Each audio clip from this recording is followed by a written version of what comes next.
Muy buenas tardes.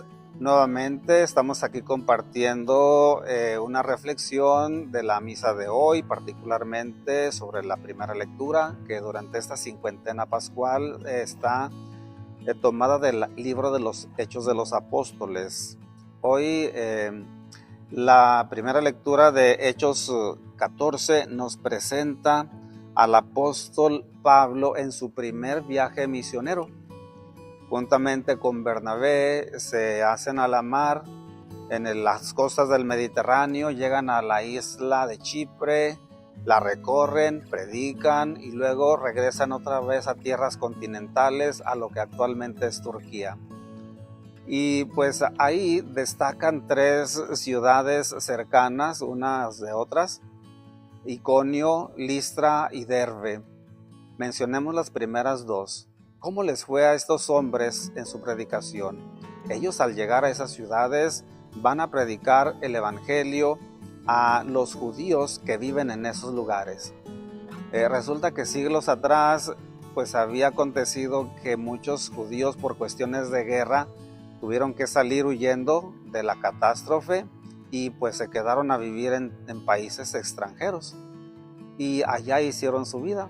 Bueno, pues Pablo en tiempos de Jesús va a esos lugares y va a predicar primeramente a los paisanos suyos, a los de su propia raza.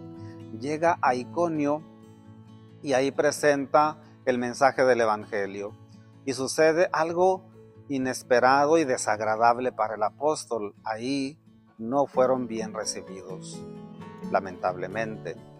Y sucede que los judíos que vivían en Iconio hacían planes para deshacerse de Pablo y de Bernabé.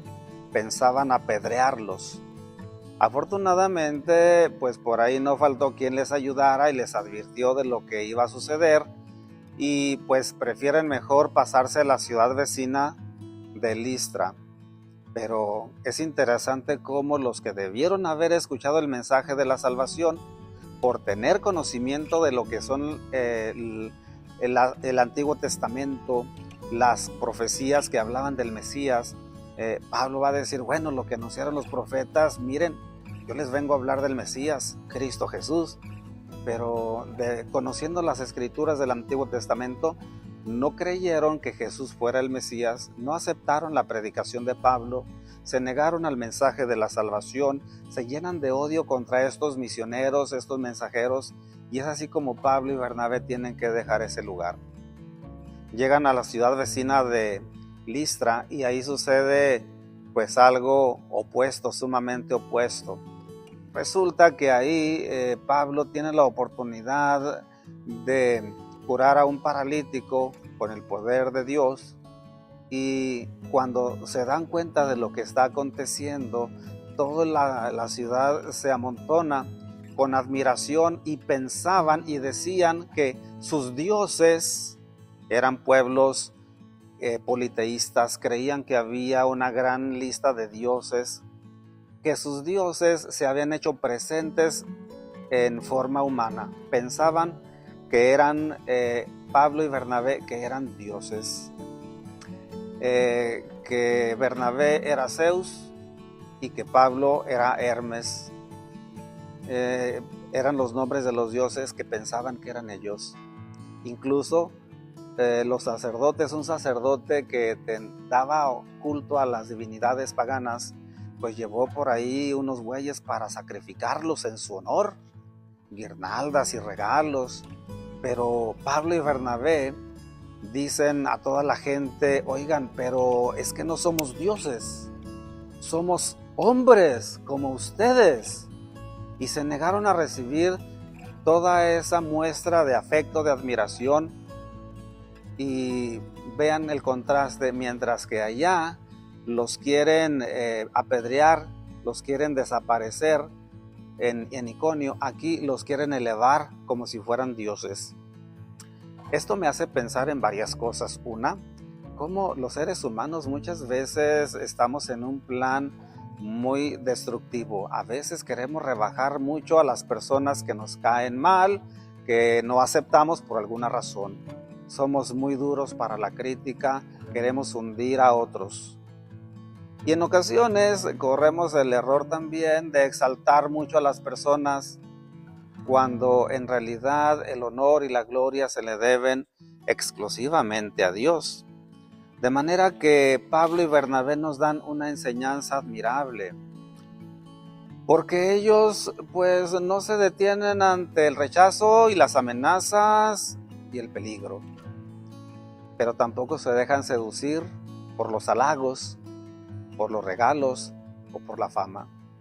Porque miren, en la vida de los cristianos o en la vida de toda persona, vamos a encontrar ambas cosas.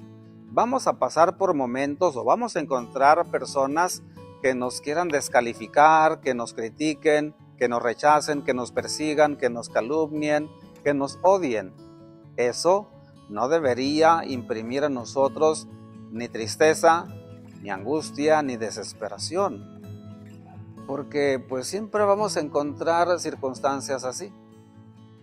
Pero por otra parte, no debemos sentirnos envueltos por el éxito y que se nos eleve nuestro ego y que cuando recibamos los halagos, pues vayamos a pensar que somos personas diferentes y mejores a los demás. Entonces no podemos caer pues en el pesimismo o en el desaliento ante la adversidad, ni podemos crecer nuestro orgullo propio cuando vienen los halagos y las felicitaciones. Pablo y Bernabé saben perfectamente que es la obra de Dios. No se detienen ante el rechazo y no se dejan envolver en la seducción de los elogios y la fama. Guardan un equilibrio admirable. Y es ahí en donde, en medio de la intención de quererlos exaltar, ellos se dan la oportunidad para decir: somos iguales a ustedes. Y lo que ha acontecido es por Dios. Y ahí se dan la oportunidad de darle el lugar a Dios que le corresponde. Ahí es ahí en donde ellos empiezan a hablar del Dios que da la lluvia y que hace que haya cosechas. Y ahí es en donde ellos empiezan a hablar de Cristo Jesús. Nuestro desafío pues para nosotros es precisamente eso. Somos instrumentos en las manos de Dios. No desesperarnos en la adversidad, ni tampoco elevar nuestro ego cuando haya cosas buenas que los demás puedan reconocer y por lo cual quieran halagarnos. A nadie nos viene mal un halago. Humanamente lo necesitamos, pero no es para que nosotros nos pongamos en el centro, sino que para que demos la oportunidad de que los que no conocen a Dios, los que están alejados de Él, puedan descubrir los signos de su presencia. Es tarea de nosotros hoy en día. Que la bendición de Dios Todopoderoso, Padre, Hijo y Espíritu Santo les acompañe siempre.